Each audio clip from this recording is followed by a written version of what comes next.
It's always nice when people are kind to you, and when people like the products that you're making, that's a fun time, because that doesn't happen all that often, as you know. It's also fun because I get to spend time with people that I think a lot of people at home think we all just hang out together. I think they think like we're always at the Hilton drinking champagne. And the truth is, I hadn't seen Brad in about a year, when I saw him at the Globes, or I think maybe in Palm Springs just before that.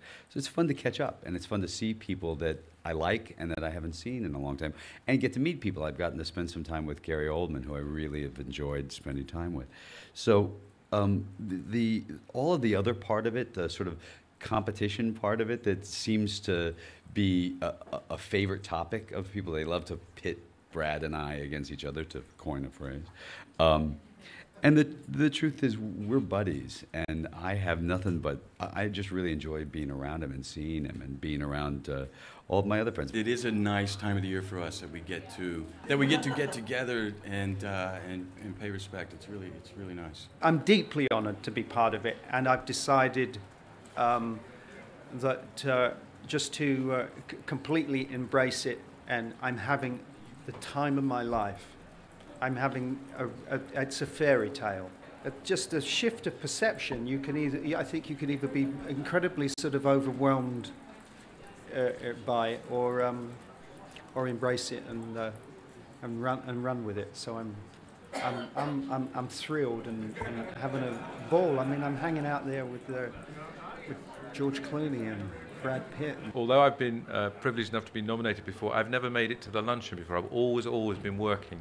The main thing about today is being in the company of the people who are next door, which is already just the general sort of camaraderie, as I imagined it might be at this point, which is to just feel the delight at being at this stage of things, and it not being quite so pressurized today, and it being about celebrating what a lovely thing it is to have been recognized like this. It's been a pretty amazing, surreal year that I kind of keep pinching myself, and then really hoping I don't get the call where someone goes, "Kidding, just kidding." When I was 28 years old, I remember I was on Broadway, and I just thought I could handle that success, and I lost my hair. I lost my hair because I was stressed out, because I think I read a bad review. I could not handle stress at all at that age. I was so self-conscious, so wanting to please everyone. And now at 46, I mean, I've just let so much of that go, You just start to just connect the dots and realize that at the end of the day, you really have to define joy and happiness for yourself. And I'm so glad all of the scrutiny and the exposure's happening now that, like, I'm halfway done with my life. Because I'm wiser and I got my hair. I'm a Yankee. And I don't mean like general Yankee. I'm a real Yankee. I've got stone walls in my veins. And you know what? It's crazy. You have to have a very, very subjective belief in what you think is good. And I